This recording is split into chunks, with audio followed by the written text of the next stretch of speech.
O som das letras, aos sábados entre as 17 e as 19 horas com Ana Cristina Pinto.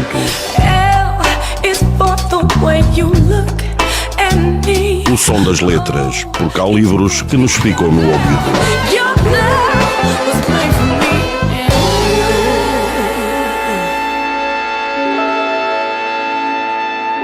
E agora sim, cá temos o nosso convidado de hoje, o Paulo Pimentel, que já está aqui connosco, prontinho para nos revelar imensos segredos. Espero eu que ele tenha muitos segredos para nos contar acerca da sua escrita. Olá, Paulo, boa tarde, como estás? Olá, Ana, obrigado pelo convite.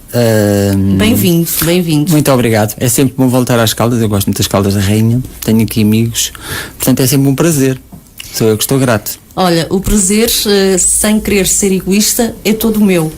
Primeiro porque eu já li esse livro e posso dizer a quem nos está a ouvir que é um livro maravilhoso, já o recomendei imensas vezes e volto a fazê-lo.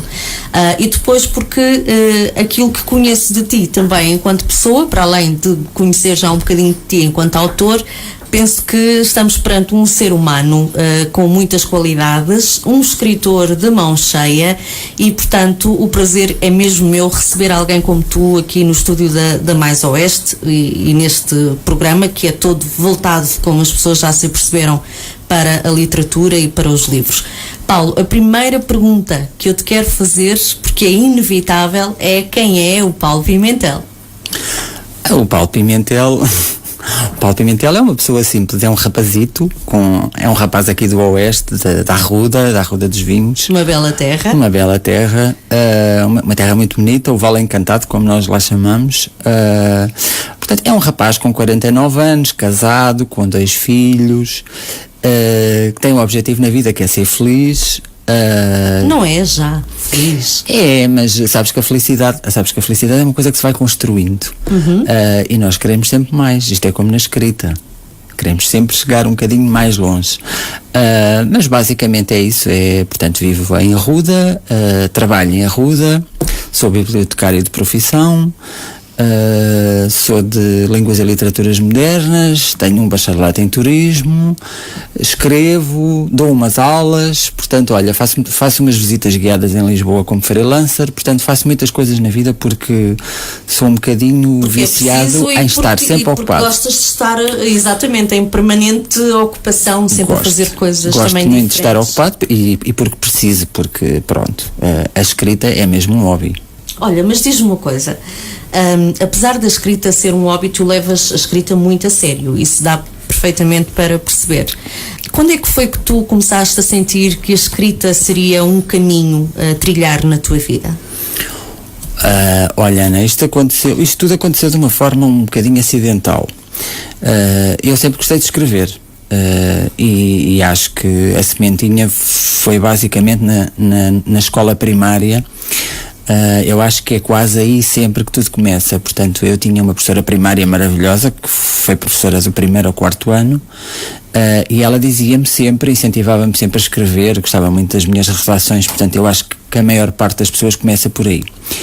Depois, durante também o ensino secundário, fiz assim umas brincadeiras, uns textos que ganharam assim uns prémios na escola e entretanto tive sempre bons professores de português, felizmente, e que me incentivaram sempre a escrever. E depois, as primeiras coisas assim um bocadinho mais sérias aconteceram na faculdade, portanto eu sem querer, e isto é uma história muito engraçada, eu fiz uma cadeira de literatura medieval no 2º ano. Eu até tinha umas notas boas na faculdade, mas aquela cadeira de literatura medieval era uma cadeira que eu acho que a professora não ia mesmo muito com a minha cara, e então andei sempre ali entre o 9 e o 10 o ano inteiro. E foi muito engraçado porque depois no fim do ano acabei por passar com 10, mas acabei por dizer à senhora que ela me tinha estragado a média e que eu no ano a seguir ia fazer melhoria de nota. Mas curiosamente, ao mesmo tempo, estava a decorrer um prémio literário na Faculdade de Letras, que era o prémio Lindley Sintra, e eu tinha perdido a minha avó há pouco tempo, e a minha avó era um ser muito especial, com quem eu tinha aprendido imensas coisas, e essa perda levou-me na altura a escrever algumas coisas, alguns contos, algumas narrativas curtas sobre histórias que a minha avó me tinha contado quando eu era pequeno. E completamente, de uma forma completamente descomprometida, resolvi enviar um dos contos para esse prémio Lindley Sintra lá da faculdade. E qual não é o meu espanto, que a minha professora de literatura medieval era membro do júri, e eu não sabia, e eu ganhei o prémio. Portanto, foi a melhor vingança que eu podia ter tido, a melhor vingança. Foi mesmo Deus a escrever direito por linhas tortas. Foi quando a senhora chama o pseudónimo, que eu já não me lembro qual era, para vir receber o prémio, e quando ela olha para a minha cara, isso fez de todas as cores, porque me reconheceu como uma alfadado aluno dela do 9 e do 10. E depois teve que me entregar o prémio, e foi uma coisa que foi um sabor muito grande na altura. Portanto, isto já foi há uma série de anos, foi para aí em 94. Já teria um excelente sabor esse prémio de qualquer maneira, mas tendo em conta o contexto em que tudo aconteceu, melhor ainda, não é? Teve um excelente sabor, foi um prémio em livros na altura. Eu fiquei deliciado porque aquilo era um vale de livros para eu poder comprar livros à minha vontade, e pronto, o dinheiro para mim foi uma coisa que nunca abundou, infelizmente. Pronto, há outras pessoas que não abundam noutras coisas, eu não abundei no dinheiro, portanto aquilo para mim foi uma felicidade muito grande, porque eu pude finalmente comprar uma série de livros que eu podia comprar com aquele maravilhoso vale.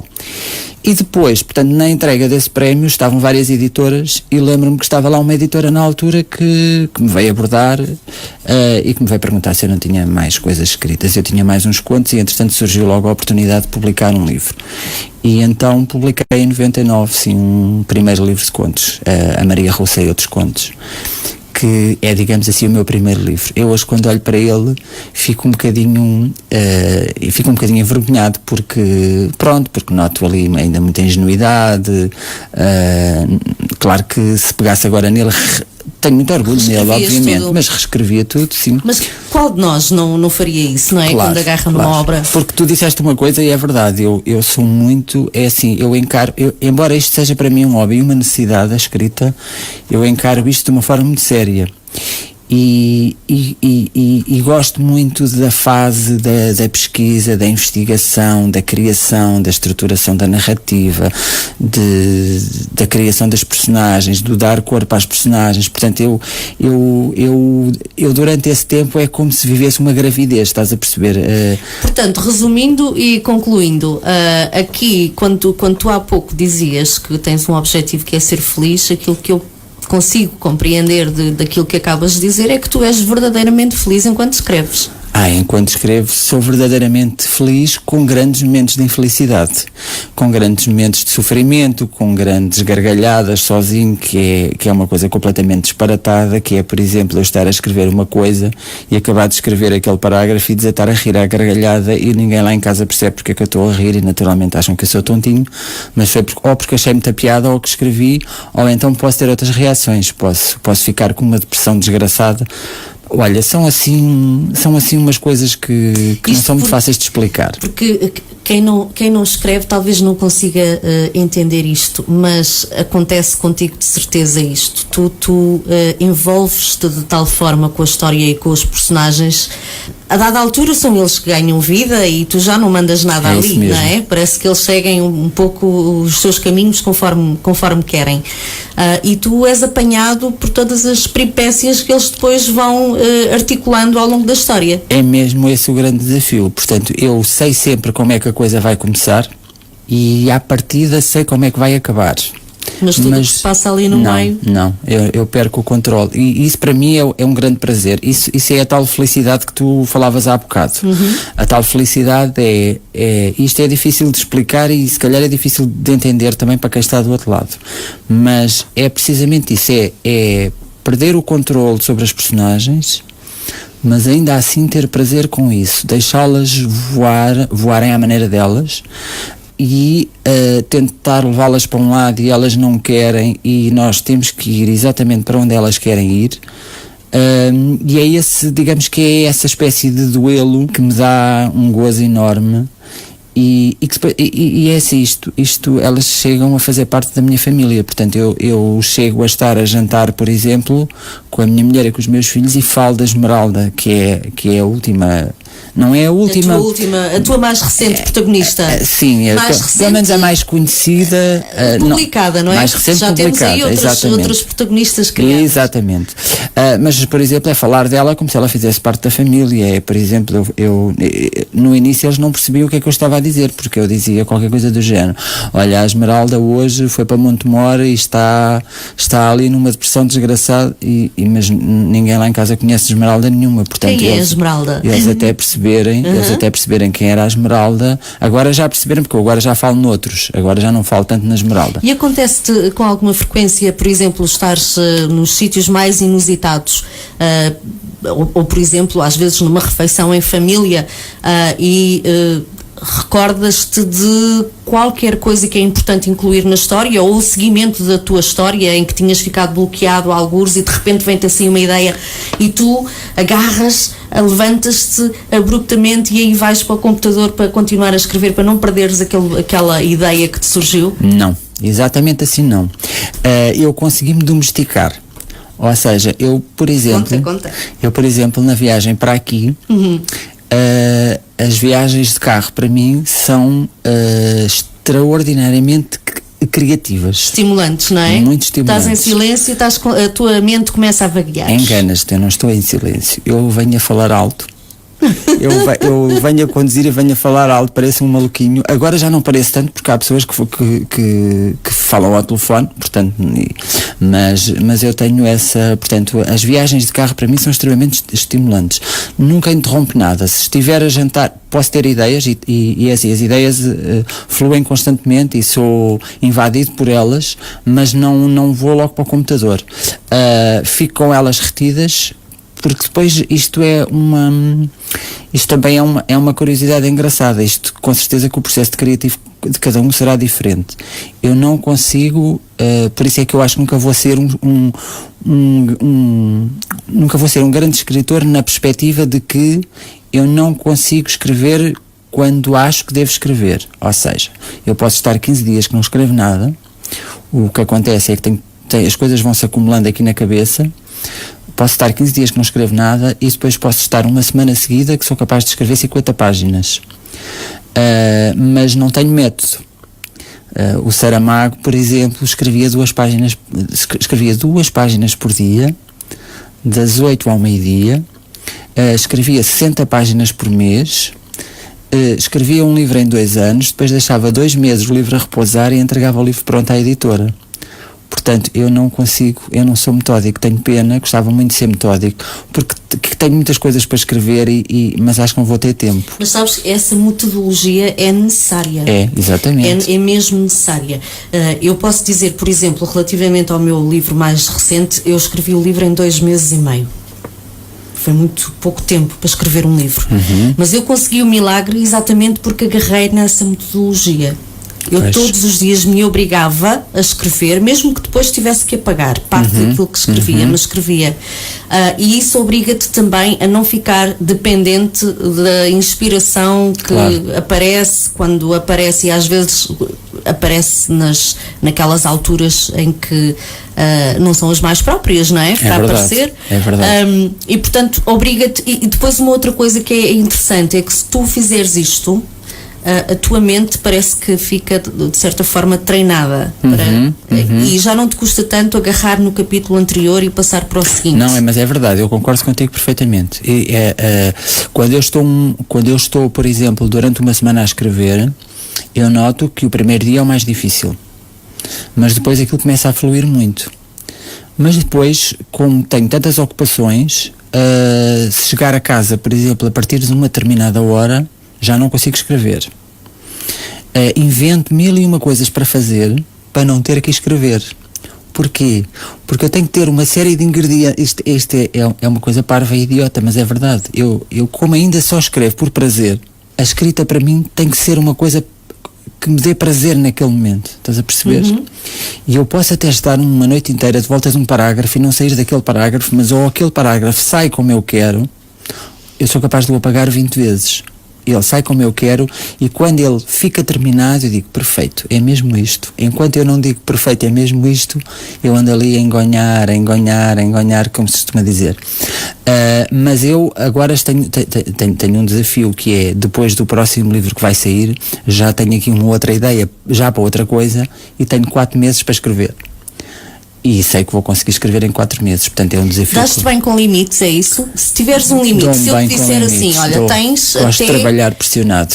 É? Portanto, a pressão funciona contigo. A pressão funciona comigo. Se não tiveres, baldas-te. Não, se não tiver, baldo. Mas é em tudo.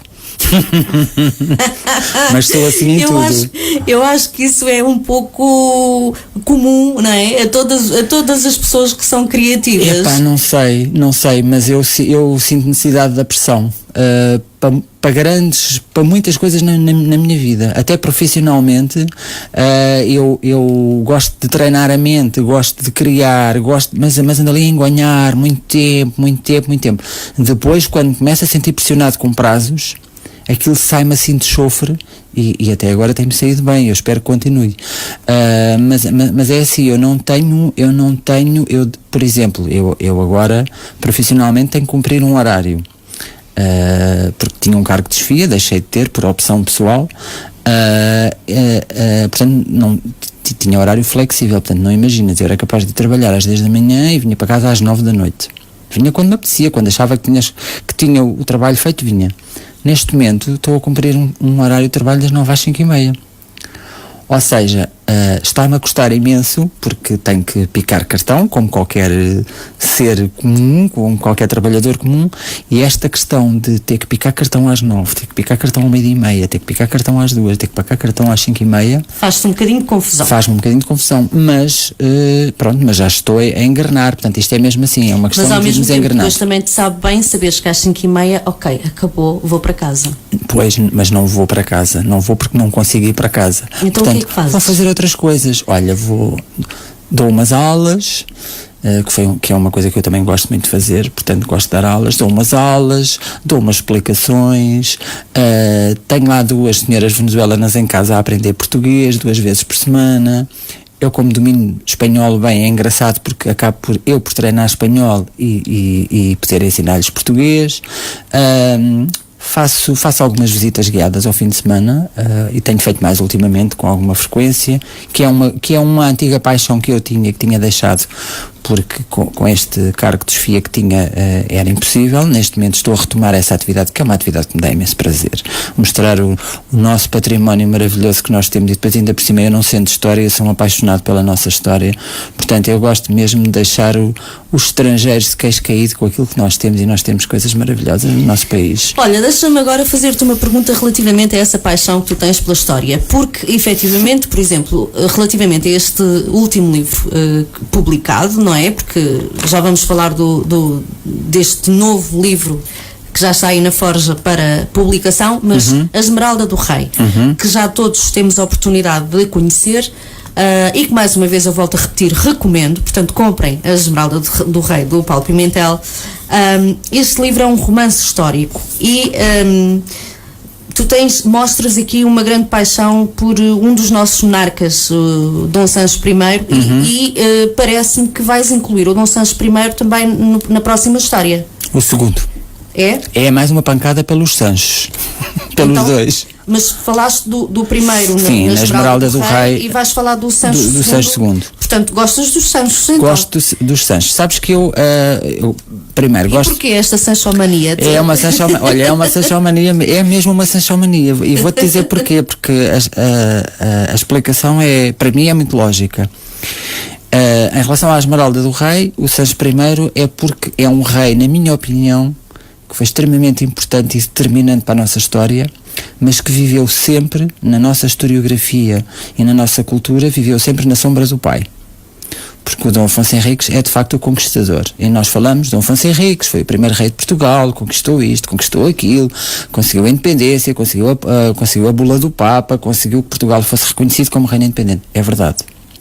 Mas o Dom Sancho I teve um papel muito importante. Teve vários papéis muito importantes para mim.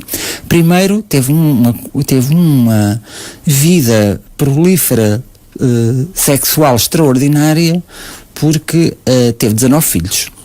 de 3 mulheres. O que ninguém garante que sejam todos dele. O que ninguém garante que sejam todos dele, mas também o que ninguém garante que ele não tenha ainda outros. Porque existe a possibilidade ainda dele ter tido bastardos, outros. Não é? Exatamente, bastardos. Mas tem 19 filhos, 11 deles da Dona Dulce, da pobre da nossa segunda rainha, 11 deles da Dona Dulce e depois 6 de uma amante e mais 2 de uma outra amante. Mas não é só por isso, obviamente, é porque ele foi ele que organizou o território. Se o Afonso Henriques conquistou, depois da conquista há que organizar território, e o Dom Sancho deu imensos forais, imensas povoações. Teve uma conquista determinante, na minha opinião, que foi a conquista de Silves, e que foi perdida logo a seguir, novamente, para os árabes. Portanto, foi um rei extremamente organizado, foi um rei que conseguiu enriquecer o tesouro real. Portanto, o Dom Sancho tem fama de ter sido avarento, e efetivamente ele foi. Porque quando ele morreu deixou um tesouro extraordinário, deixou um legado financeiro extraordinário, deixou uma série de torres, de vários castelos das principais cidades, cheios de dinheiro. Portanto, foi um rei que se preocupou muito com a organização administrativa, com a povoação dos territórios. Ele é chamado povoador não só pelo facto ter tido muitos filhos, porque há uma piada que se faz com ele que é, ele foi o povoador porque ele andou a semear bastardos e andou a povoar filhos aí por todo o lado. Mas não só, porque ele teve um papel muito importante na organização administrativa do reino. Depois teve imensos conflitos com a Igreja, e quando isto mete conflitos com a Igreja, para mim é logo apaixonante. Portanto, ele foi excomungado uma série de vezes.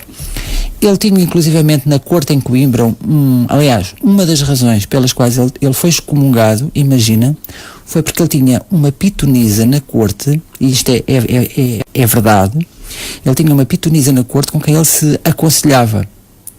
Agora, imagina o que é, numa época da história como a Idade Média, em que a Igreja tem o peso que tem, em que os bispos tinham o poder que tinham, e continuaram a ter, em que o Papa tem o peso que tem, e depois tens um pequeno reino na Península Ibérica que se aconselha diariamente com uma pitonisa, a quem toda a gente dizia que era uma bruxa, de trazer por casa. Depois é um rei que tem um fim de vida também bastante nostálgico, ou seja, ele devia sofrer ele era bipolar com certeza, não há uma explicação muito científica para isso. As crónicas coevas e as crónicas que aparecem mais tarde dizem que ele sofria de mal da bilis, mas o problema era precisamente este, ou seja, ele tinha momentos em que era dominado por umas fúrias terríveis que ninguém podia estar à volta dele, e depois era um homem extremamente dócil noutros momentos, era um homem muito dedicado ao amor, era ao amor sim, era, não é? Era para ter feito tantos filhos só podia. E depois era um guerreiro extraordinário também. Era um guerreiro extraordinário que foi inteligente e que se fez valer das ordens militares para conseguir conquistar territórios e para conseguir organizar territórios. Portanto, o Dom Sancho I era um homem de paixões. O Dom Sancho I era um homem de paixões a sério, mesmo. E eu gosto muito dele. E depois fundou vários... com ele? Nas paixões também és um homem de paixões. Sou um homem de paixões, não tenho a coragem que ele teve. Nem andas para aí a fazer filhos a torto e direito. Não, acho que só fiz mesmo 2. Tenho quase a certeza, mas sou de paixões, mas não sou e acho que não sou bipolar. Mas é uma figura apaixonante, e eu achei que era uma justa homenagem que lhe podia fazer, porque de facto depois há uma série de reis de quem eu gosto muito, há outros que nem gosto tanto, mas o Dom Sancho I, mesmo quando eu estudava história, o Dom Sancho I passava assim muito ao lado. Falava-se no Dom Afonso, falava-se no Dom Afonso III, falava-se no Dom Dinis, depois falava-se no Dom Manuel e no Dom João II, e depois havia ali mais um rei ou outro, e eu assim, mas coitadinho do Sancho, porque é que ninguém fala nele, já que ele teve este papel tão importante? E de facto comecei a ler muitas coisas acerca do Sancho. Portanto, eu, por exemplo, para a Esmeralda passei para aí 2 anos a investigar antes de começar a escrever, e descobri muitas coisas muito curiosas sobre ele. E quando tu começaste essa investigação sobre este rei em concreto, já pensavas vir a fazer dele e da vida dele um bom ingrediente para esta história da Esmeralda do Rei? Já pensava mesmo, porque em 2009 saiu mais um livro de contos. E eu senti, e o último conto que eu escrevi nesse livro chama-se Regressos.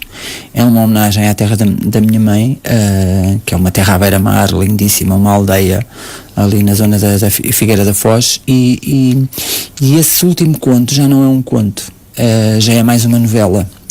Eu neste momento, um dia destes, desafiaram-me para escrever para uma antologia de contos, para escrever um conto, e eu tenho muita dificuldade neste momento em escrever contos, porque o conto tem algumas características, tem que ser uma narrativa curta, tem que condensar as 5 categorias do texto narrativo, tem que se centrar à volta de um episódio, e eu já não consigo escrever. Portanto, é um exercício que eu estou a fazer neste momento também, que é fazer novamente narrativas curtas, que é uma coisa que eu gosto, mas tenho alguma dificuldade.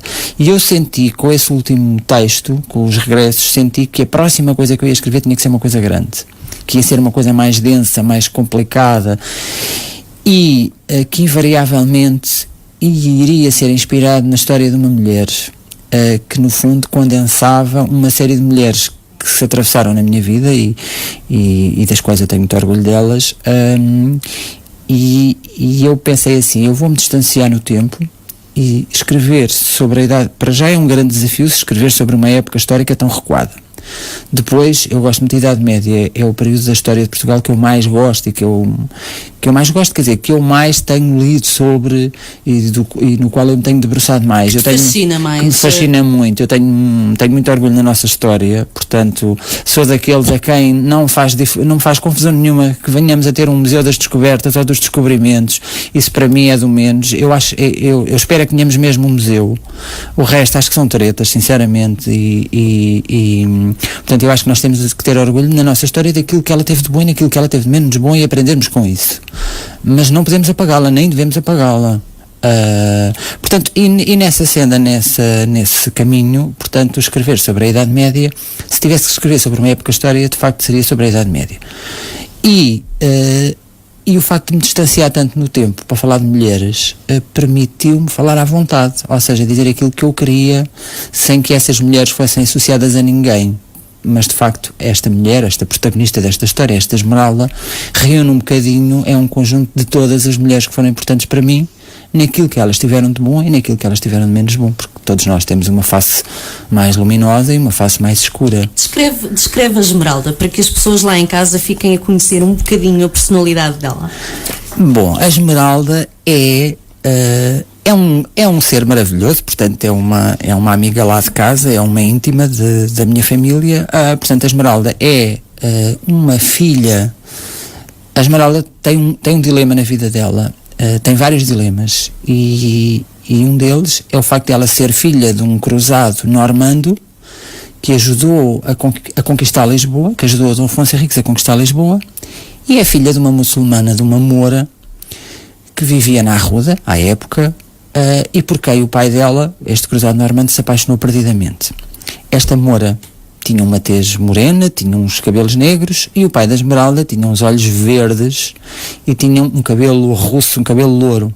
Então a Esmeralda vai nascer aqui com umas marcas, vai nascer com um olho de cada cor, portanto vai nascer com um olho negro e com um olho verde e com um cabelo vermelho de fogo.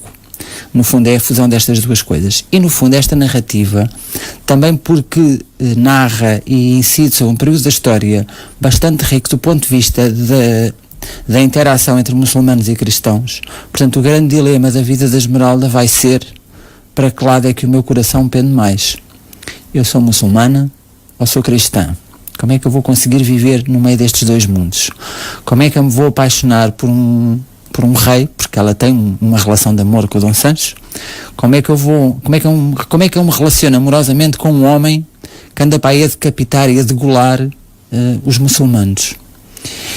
E como é que eu gosto tanto de uma avó, digamos assim, muçulmana, e como é que eu admiro tanto e respeito tantas coisas na tradição muçulmana e na religião muçulmana, estando apaixonada por um cristão? Portanto, é este dilema que se vai desenrolar ao longo da sua vida, e ela vai inclusivamente participar ativamente em algumas batalhas contra os muçulmanos, mas quando acha que deve tomar partido pelos muçulmanos, ela toma partido, chega a enfrentar o rei, chega a desafiá-lo. Portanto, Portanto, é uma mulher de A tua armas. história, ela terá influenciado de alguma forma as decisões de Dom Sancho I? Não. Ela não influenciou propriamente as decisões do Dom Sancho I. Ela não influenciou nenhuma decisão militar. Ela esteve incondicionalmente ao lado dele. Ela desafiou, portanto, em várias discussões, em vários momentos de intimidade que eles tiveram, ela pôs em causa muitas decisões dele, mas ele não vergou, porque o Dom Sancho era um homem de convicções. Digamos que o único espaço de abertura que ele tinha para acolher um muçulmano, para além e isto é outra curiosidade engraçada, para além dos muitos muçulmanos que sempre estiveram a servir os palácios reais, e a Alcáçova de Coimbra estava cheia de muçulmanos. Portanto, esta história de dizermos que não podia haver muçulmanos, não, os muçulmanos coexistiam desde que cumprissem com as regras. Portanto, até dava jeito aos reis terem uma série de muçulmanos na corte, nomeadamente na área da medicina, porque, como sabes, a cultura árabe era muito mais desenvolvida do que a nossa cultura ocidental. Tem muitas coisas, não é? Na área da astrologia, na área da higiene, na área das matemáticas, na área das traduções. Portanto, os muçulmanos detinham um conhecimento sobre aliás, arquitetura. Exatamente, grande parte na agricultura. Também. Sabes que grande parte das obras clássicas foram traduzidas a partir do árabe, que é o mais engraçado. Portanto, os árabes sabiam melhor latim do que os próprios reinos independentes, e eles, muitas traduções foram feitas de obras clássicas da Grécia e de Roma, foram feitas a partir do árabe.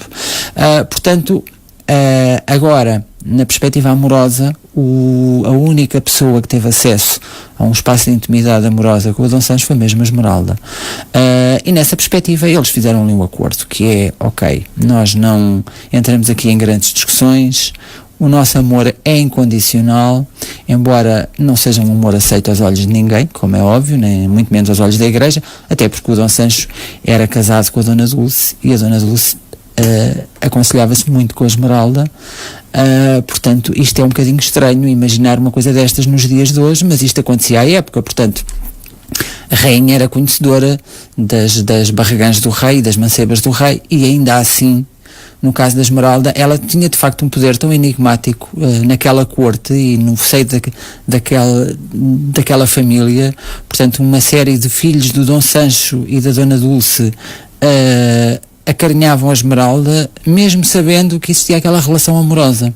Portanto, eu sei que isto se calhar não é fácil nós entendermos isto. Para os valores de hoje, não é? É um bocadinho difícil de conceber algo Exatamente. Assim. Mas efetivamente nós sabemos que isto acontecia. Achas que, relativamente a esse ênfase que tu dás ao amor entre o Dom Sancho I e a Esmeralda, achas que de facto o amor que aconteceu entre eles e que foi tão importante ao ponto de colocá-la numa situação de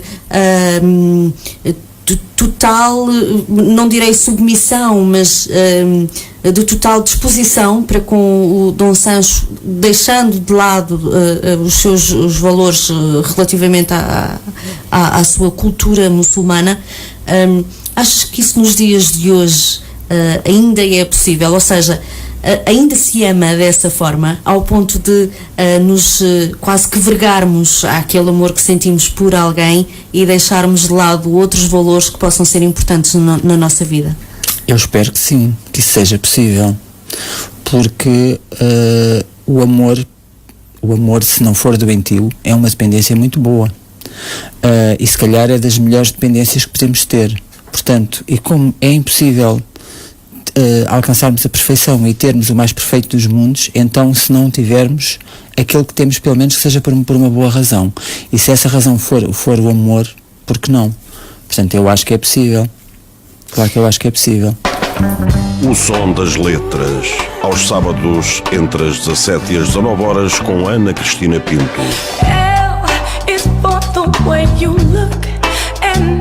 O som das letras, porque há livros que nos ficam no ouvido.